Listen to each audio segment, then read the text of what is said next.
സാറേ, ഈ കൊല്ലം ജില്ല പരമ്പരാഗതമായ ഇടതുപക്ഷത്തിന് ഒരു ശക്തി കേന്ദ്രമാണ്. RSP UDF പോയെങ്കിലും അവർ ആ ശക്തിയിൽ യാതൊരു കോട്ടവും പറ്റിയിട്ടില്ല. ലോക്സഭയിൽ പ്രേമചന്ദ്രൻ RSPയുടെ സാന്നിധ്യമാകുന്നുണ്ടെങ്കിൽ പോലും നിയമസഭാ തെരഞ്ഞെടുപ്പുകളിൽ ഇപ്പം ചവറയിൽ മത്സരിക്കുന്നതിനപ്പുറം ഒരു ജയപ്രതീതി ഉയർത്താനായിട്ട് RSPക്കും പറ്റുന്നില്ല.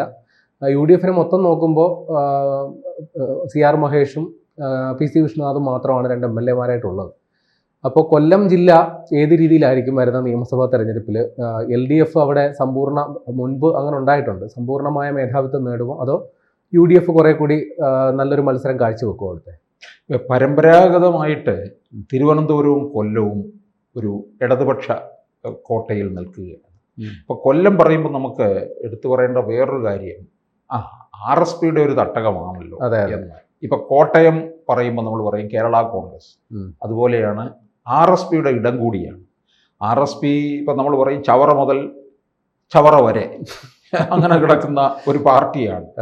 പക്ഷേ NK പ്രേമചന്ദ്രൻ MP ആയതോടുകൂടി, അതും 2014 മുതൽ പ്രേമചന്ദ്രൻ ഇങ്ങനെ ഭൂരിപക്ഷം ഉയർത്തിക്കൊണ്ടുവരികയാണ്. പ്രേമചന്ദ്രൻ ഉണ്ടാക്കിയെടുത്തിട്ടുള്ള ഒരു വലിയ ജനസ്വാധീനമുണ്ട്. അത് UDF അനുകൂലമാണ് കൊല്ലം ജില്ലയിൽ ഉണ്ടാക്കാൻ പോകുന്നത്. പിന്നെ മുകേഷ് ഉണ്ടാക്കിയിരിക്കുന്ന ദോഷം കൊല്ലത്തിനുണ്ടാക്കിയിരിക്കുന്ന, കൊല്ലം ജില്ലയിൽ മൊത്തം 11 നിയമസഭാ മണ്ഡലങ്ങളുണ്ട്. അതിൽ 9 ഇടത്ത് ഇപ്പോൾ 2021 കണക്കനുസരിച്ച് LDFും 2 ഇടത്ത് മാത്രമാണ് UDF. അത് കരുനാഗപ്പള്ളിയിൽ CR മഹേഷ്, പിന്നെ കുണ്ടറയിൽ PC വിഷ്ണുനാഥ്. കരുനാഗപ്പള്ളിയിൽ മഹേഷ് 2021 വിജയിക്കുന്നത് 2016 തോൽവിയിൽ ഈ മഹേഷ് പിന്മാറിയില്ലെന്നുള്ളതാണ്. മഹേഷ് വലിയ അധ്വാനിയാണ് കേട്ടോ, അത് മറ്റുള്ളവരും കണ്ടുപഠിക്കേണ്ടതാണ്. മഹേഷ് ആ മണ്ഡലത്തിൽ തന്നെ നിന്നു 5 വർഷം നന്നായിട്ട് പ്രയത്നിച്ചു. അതുകൊണ്ട് എന്തു പറ്റി? 29,000-ലധികം വോട്ടിൻ്റെ ഭൂരിപക്ഷത്തിൽ മഹേഷ് 21 LDF തരംഗ സമയത്തും കയറി വന്നു എന്നുള്ളതാണ്. PC വിഷ്ണുനാഥ് പിന്നെ കുണ്ടറയിലേക്ക് പോയി. കാരണം ചെങ്ങന്നൂർ നിന്നാണ് ജയിച്ചു വരുന്നത്. ആദ്യം ചെങ്ങന്നൂരിൽ ഒരിക്കൽ പരാജയപ്പെട്ടു. PC വിഷ്ണുനാഥ് ഈ വേറൊരു ലോകത്തിലേക്ക് പോയി, മണ്ഡലം നോക്കാതെ. അന്ന് ഈ ചാനൽ ചർച്ചകളിലും ഒക്കെ നിന്ന്, ചെറുപ്പമല്ലായിരുന്നു, അതിൻ്റെ ഒരു പരിവേഷത്തിൽ അങ്ങനെ നിന്നു. പിന്നെ ഈ അവരുടെ പേര് നമ്മുടെ അല്ല, പിന്നെ നമ്മുടെ കുണ്ടറയിലെ മന്ത്രിയായ മെഴ്സിക്കുട്ടി ആഴക്കടൽ മത്സ്യബന്ധന അതിൽ പെട്ടുപോയി. അവിടെയാണ് ഒരു പരാജയം സംഭവിച്ചത്. അങ്ങനെ വന്നു കഴിഞ്ഞപ്പോൾ PC വിജയിച്ചു 4,500 വോട്ടിൻ്റെ ഭൂരിപക്ഷത്തിൽ മാത്രമാണ്. പക്ഷെ പിന്നീട് PC മണ്ഡലമൊക്കെ നോക്കാനൊക്കെ തുടങ്ങി. ഈ 2 മണ്ഡലവും എന്തായാലും നിലനിർത്തും. ഭരണവിരുദ്ധ വികാരവും പിന്നെ ഈ 2 പേരും മണ്ഡലത്തെ നന്നായി സംരക്ഷിക്കുകയും ചെയ്തു. അത് തുടരും. പിന്നെ അതുകൂടാതെ UDF അനുകൂലമായി മാറാൻ പോകുന്നത്, ഞാൻ കേരളത്തിൽ ഒരു UDF തരംഗം ഉള്ളത് കൊണ്ടാണ് UDF പ്രൊമോട്ട് ചെയ്തുകൊണ്ട് ആ ഭാഗത്തൂടെ സംസാരിച്ചു വരുന്നത്. അതായത് ചവറയിലെ കാര്യം നോക്കുക. ചവറയിലെ ഡോക്ടർ സുജിത് വിജയംപിള്ളയാണ് 2021 ജയിച്ചത്. 1000-ൽ അധികം വോട്ട് മാത്രമേ ഉള്ളൂ, 1100 വോട്ട് മാത്രം. പഴയ 2016 മത്സരിച്ച വിജയംപിള്ളയുടെ മകനാണ്. വിജയംപിള്ളയുടെ മരണത്തെ തുടർന്നാണ് പിന്നീട് സുജിത് വിജയംപിള്ള വരുന്നത്. അവിടെ ഷിബു ബേബി ജോൺ തന്നെയാണ് മത്സരിക്കാൻ ഇറങ്ങുന്നത്. ഇപ്പോഴത്തെ ഒരു ഭരണവിരുദ്ധ വികാരവും ഒക്കെ ഉള്ള സ്ഥിതിക്ക് ഷിബു ബേബി ജോൺ ഈ മണ്ഡലം തിരിച്ചു പിടിക്കാൻ പറ്റും. പക്ഷേ RSPയിൽ ഷിബുവും പ്രേമേന്ദ്രനുമായിട്ട് അത്ര രസത്തിലല്ല. അങ്ങനെ പോകുന്നു എന്ന് മാത്രമേ ഉള്ളൂ. ഷിബുവിന് ഇനി കൊല്ലത്തേക്ക് വന്നാൽ കൊള്ളാമെന്നും താല്പര്യമുണ്ട്. കാരണം കൊല്ലം ഇപ്പോൾ ഇവർ വിചാരിക്കുന്നത് മുകേഷ് മൊത്തത്തിലെ ഒരു പാർട്ടിക്ക് തന്നെ, CPM തന്നെ അടിത്തറ ഇളക്കി കൊടുത്തു. അതുകൊണ്ട് അത് വലിയ ദോഷമായിട്ട് മാറുമെന്ന് മനസ്സിലാക്കി കൊല്ലം അവർ ചോദിക്കുന്നുണ്ട്. പക്ഷെ കൊല്ലം കോൺഗ്രസ് വിട്ടുകൊടുക്കത്തില്ല. അവിടെ ബിന്ദു കൃഷ്ണയാണ് മത്സരിക്കുന്നതെന്ന് തോന്നുന്നു. പിന്നെ RSP ചോദിക്കുന്നത് ഇരവിപുരമാണ്. ഇരവിപുരം എന്ന് പറയുന്നത് പണ്ടേ അവരുടെ ഒരു മണ്ഡലമാണ്. ഈ RSPയിലെ RS ഉണ്ണിയാണ് മത്സരിച്ച് വിജയിച്ച് വരുന്നത്. ഇപ്പോൾ പക്ഷേ നൗഷാദാണ് CPM MLA. പിന്നെ UDFിൽ നിന്ന് ലീഗും ഇത് ചോദിക്കുന്നുണ്ട്. ലീഗ് ഇങ്ങോട്ട് വന്നിട്ട്, ലീഗ് നമ്മൾ വിചാരിക്കുന്നത് തൃശ്ശൂർ വരെ ഉള്ളു ലീഗ്, അതിന് ശേഷം ഇല്ലെന്നാണ്. പക്ഷെ അവർ പുനലൂര് കയറി ഇടപെട്ടു. പിന്നീട് തിരുവനന്തപുരം സെൻട്രലിൽ പോലും അവർ ചോദിക്കുന്നുണ്ടായിരുന്നു. കളമശ്ശേരി വിട്ടുപോയ കളമശ്ശേരി, തിരുവനന്തപുരം സെൻട്രലിൽ. പക്ഷേ CP ജോണിന് വേണ്ടി ആയതുകൊണ്ട് അവരങ്ങനെ ഒഴിഞ്ഞു കൊടുത്തു. ഇപ്പൊ ഇവിടെ ഇരവിപുരം ചോദിക്കുന്നുണ്ട്. കാരണം അവിടെ മുസ്ലിം വോട്ടുണ്ട് നന്നായിട്ട്. അതുകൊണ്ടാണ് നൗഷാദിന്റെ ഭൂരിപക്ഷം എന്ന് പറയുന്നത് പിന്നെ 21,000-ലധികം വോട്ടിന്റെ ഭൂരിപക്ഷത്തിലാണ് 21-ൽ വിജയിച്ചത്. അപ്പോൾ ഇത് അല്പം പ്രയാസമുള്ള കാര്യമാണ്. നൗഷാദ് അല്പം ജനകീയനായിട്ട് തന്നെ നിൽക്കുന്നു എന്നുള്ളതാണ്. അപ്പം 3 മണ്ഡലമായി കരുനാഗപ്പള്ളി, ചവറ, കുണ്ടറ, പിന്നെ കൊല്ലവും UDFന് നേടിയെടുക്കാൻ പറ്റും. മുകേഷ് ഉണ്ടാക്കി വെച്ചിട്ടുള്ള വലിയൊരു ഡാമേജ് കൊല്ലം നിയമസഭാ മണ്ഡലത്തിന് ഉണ്ട്. അതുകൊണ്ട് അതും ഇവർക്ക് നേടിയെടുക്കാൻ പറ്റും.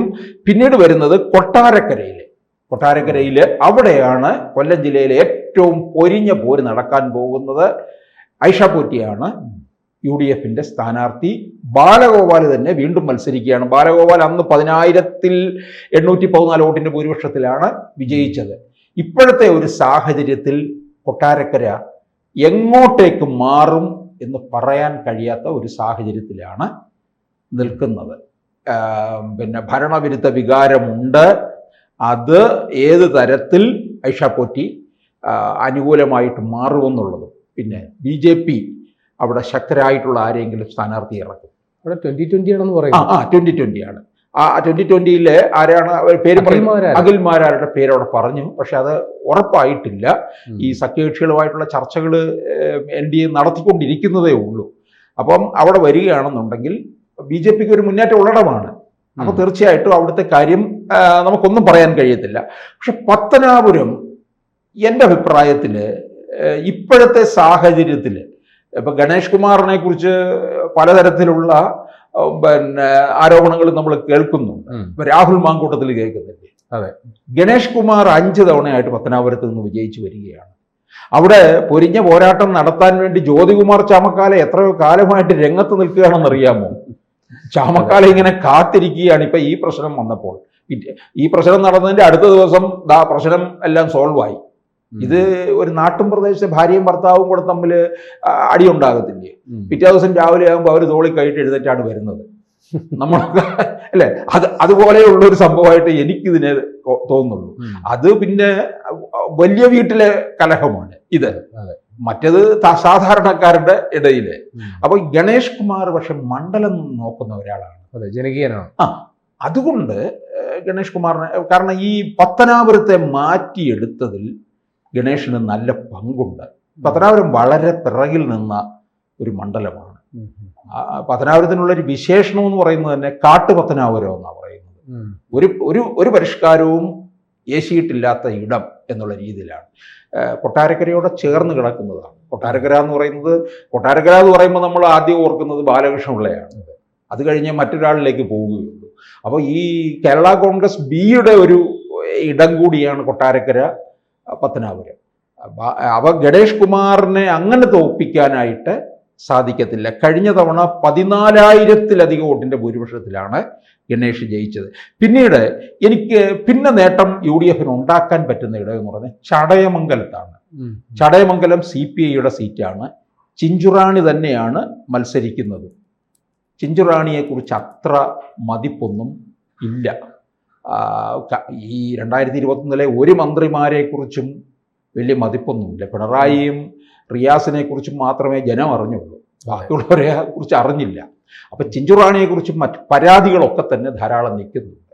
അപ്പം നല്ല സ്ഥാനാർത്ഥി ഇറക്കി കൊടുത്തു കഴിഞ്ഞാൽ UDFന് അനുകൂലമായിട്ട് മാറ്റാൻ സാധിക്കുകയും ചെയ്യും. പിന്നെ പുനലൂർ അത്ര പെട്ടെന്ന് തൊട്ട് കളിക്കാൻ പറ്റത്തില്ല. അത് CPIയുടെ സുബാലാണ് മത്സരിച്ച് വരുന്നത്. അപ്പം ഈ ചെറിയൊരു നേട്ടം കൊല്ലം ജില്ലയിൽ UDFന് ഉണ്ടാക്കിയെടുക്കാൻ സാധിക്കും. UDF തരംഗം എന്ന് പറഞ്ഞ് കൊല്ലം മുഴുവൻ കൊയ്തെടുക്കാനൊന്നും അവർക്ക് കഴിയത്തില്ല എന്നുള്ളതാണ്. പക്ഷെ നിലവിലുള്ള 2 സീറ്റ് നിർത്തും. 2 അല്ലെങ്കിൽ 3 സീറ്റ് കൂടി കൊല്ലം ജില്ലയിൽ നേടിയെടുക്കാൻ കഴിയും. കൊല്ലവും തിരുവനന്തപുരവും അല്ല UDFന്റെ നോട്ടം. എറണാകുളം, മലപ്പുറം, അങ്ങനെ വയനാട്, ഇടുക്കി ഇങ്ങനെയുള്ളിടത്താണ് അവരുടെ നോട്ടം മുഴുവൻ. അവിടുന്ന് തൂത്തുവാരി അധികാരത്തിലേക്ക് വരിക എന്നുള്ളതാണ്. കൂടുതൽ വാർത്തകളും വിശേഷങ്ങളും നിങ്ങളിലേക്ക് എത്താൻ ABC മലയാളം സബ്സ്ക്രൈബ് ചെയ്യുക, ബെൽ ബട്ടണും അമർത്തുക.